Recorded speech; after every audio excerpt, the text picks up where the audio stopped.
special edition of the One Network today on location here in Toronto at St. James Park, part of World Revolution Day. Richard Garner here with Sean Cookson.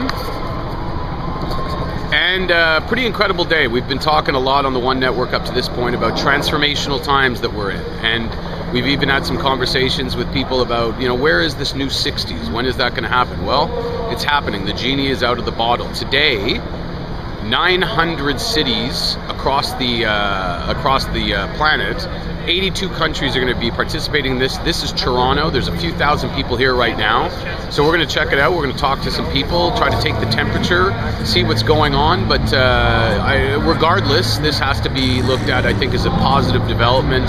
Regardless of what you're hearing in the mainstream media about lack of organization or lack of list of demands, I think the real story is that we'd all agree is that these people are out here right now and there's something wrong. And whatever that is, I think we're starting to see the beginnings of something. We just talked to somebody, we got a shot of his poster, and it was the beginning is near, not the end is near, the beginning is near. I couldn't think of a better way to articulate it, so let's go talk to some people.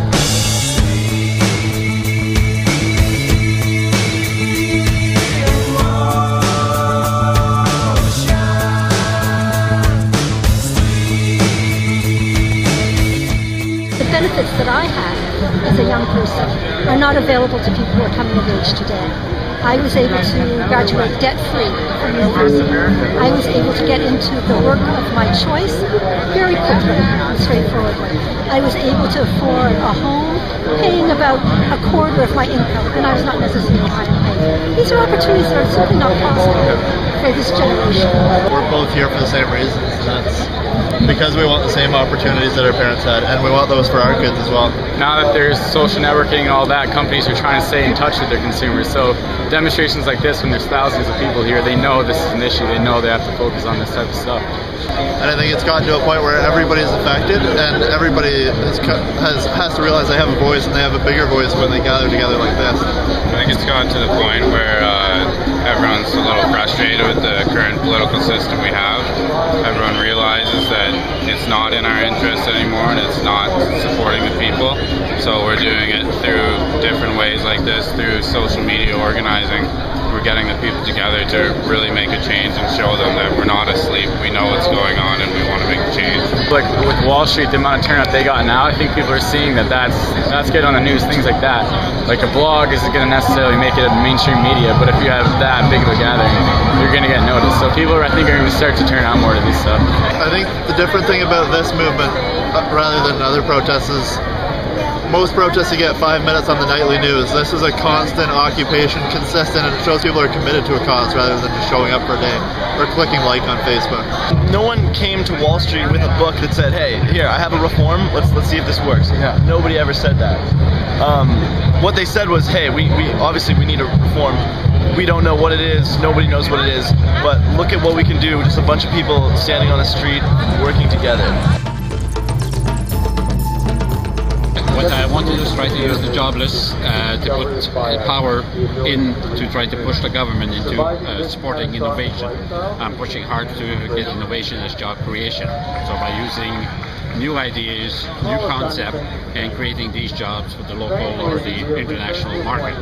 Now, the reason I'm going to the global jobless is that the Canadian government, which I just had a reply from the finance minister saying that there's no interest from the Canadian government to go in that direction. So now, since the jobless are really global and big problems around the world, this is why I came here, and hopefully the message will spread.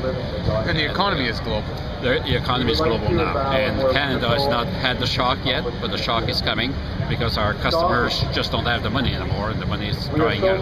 And I think that representative democracy was a system created before electric grids. Yeah. And now we have mobile technology, and not only that, but we also have a level of education that is much broader. And I think it is almost irresponsible not to take advantage of that. And I think in a future, maybe 2 to 3 decades down the road, I envision a future of a society made of true citizens, where just like we have a Facebook feed, we're going to have a legislative feed, where people can, all the issues that we'll be going through a virtual parliament, we'll be going straight to their phones, and they can vote only once they have an opinion, and never mind the rest, and that's how laws get made. No MPs, just people, no elections.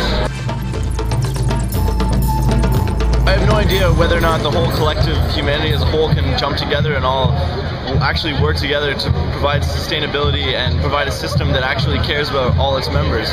But I don't know if that can happen. I don't know. I'm not pessimistic. I just don't know if that can actually ever happen. It's a wonderful time to be alive. I think that not only democracy will change over the next few decades worldwide, but also the economic system, capitalism itself, the unfettered capitalism, which will, by the way, not change until we change democracy, just because of the incestuous relationship between the two, and the fact that capital has hijacked the system. But it's a beautiful time to be alive. There's going to be so many changes, and I think we're in for a treat. Because there's so many people who have come out to say, hey folks, this is not tenable anymore. This is an issue.